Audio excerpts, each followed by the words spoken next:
Welcome back, everyone. Today's video is going to be about the life cycle of mining stocks and how you can kind of think of them like butterflies to better understand how the valuation within the stock will be at different points in their life.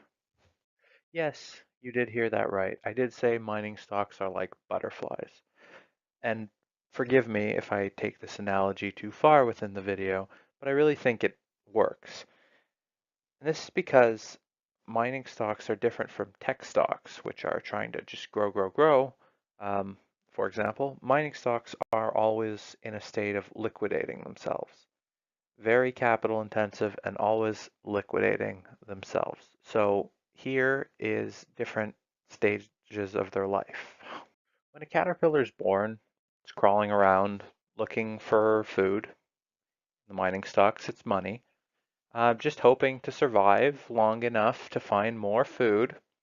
And in this case, the food can also be resources for mining stocks, hoping to be able to someday recreate itself. For the caterpillar, this is butterfly. For the mining stocks, this is mine. The adolescence for a caterpillar is when it turns itself into a cocoon. Now, at this stage, it's yes, hardened in a cocoon, but it's also most vulnerable in some ways because it can't eat more, and if it is prepared enough to go through with its metamorphosis, it'll turn into a butterfly. If not, well, it can't eat more when it's in its cocoon and it can't move, so it's stuck. Similarly, when a mine goes in or when a project goes under construction, raises massive amounts of money and hopes to turn into a mine, but still has no cash flow. Then, when it comes out of its cocoon, it turns into a beautiful cash flow. I mean, butterfly.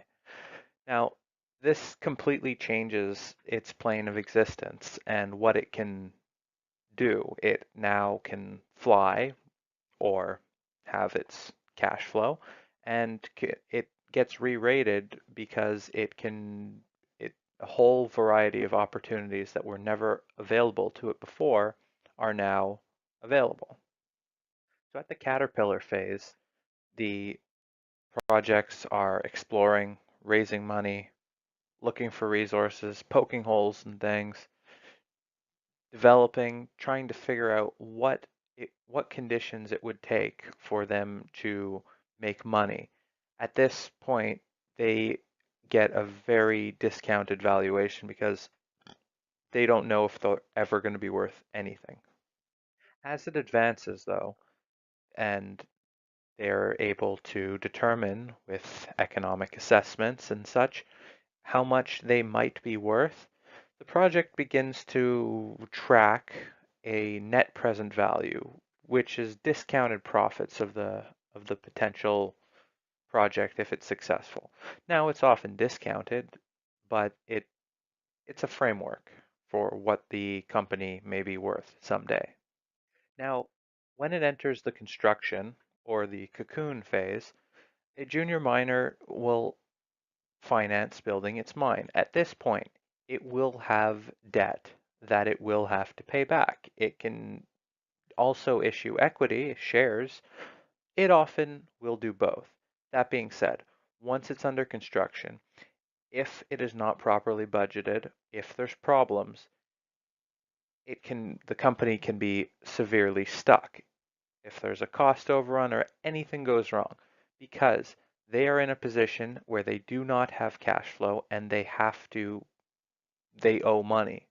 So these issues can spiral out of control very quickly and be very damaging to the equity of a company. If you want to see an example of this happening in real time, I suggest looking at Nemaska Lithium, where they had a few $100 million cost overrun recently.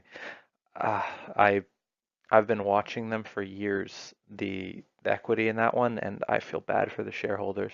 But this is just, it's not over yet, but it's getting to a point where you got to hope that they can find some type of result. At this phase, the internal structure of the company changes significantly because they often issue a lot of shares along with the debt in order to help raise money.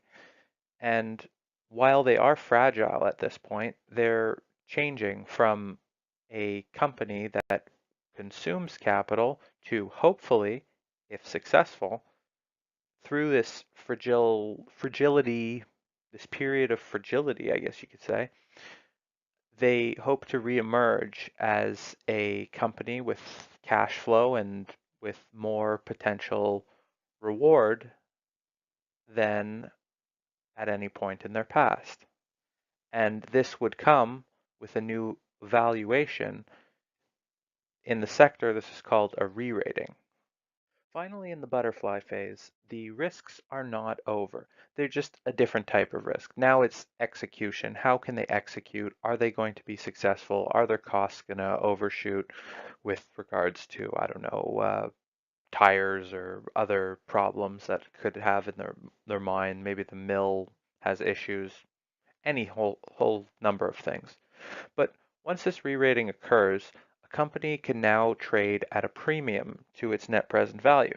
Now, if you're wondering why that might be, well, think about it this way.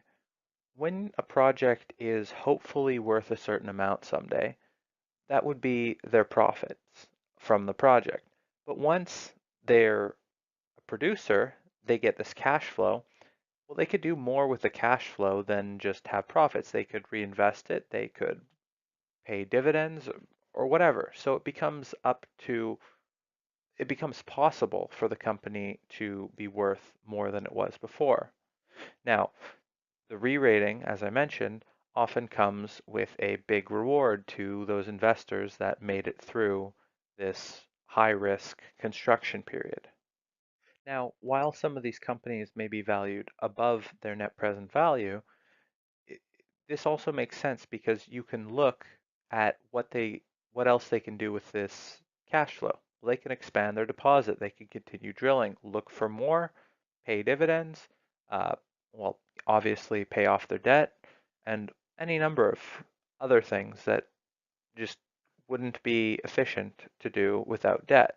This is freedom. They could buy new deposits.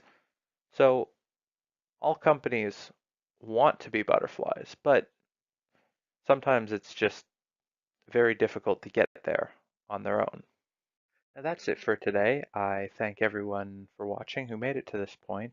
I know most of you, all you want to see is uranium stuff, and don't worry, I have something in the pipeline in accordance with a recent Twitter poll, so that should be out early next week, mid next week at the latest. It's an idea. I think a few of you will like it. So until next time, until then, I will catch you later, and I wish everyone a great day.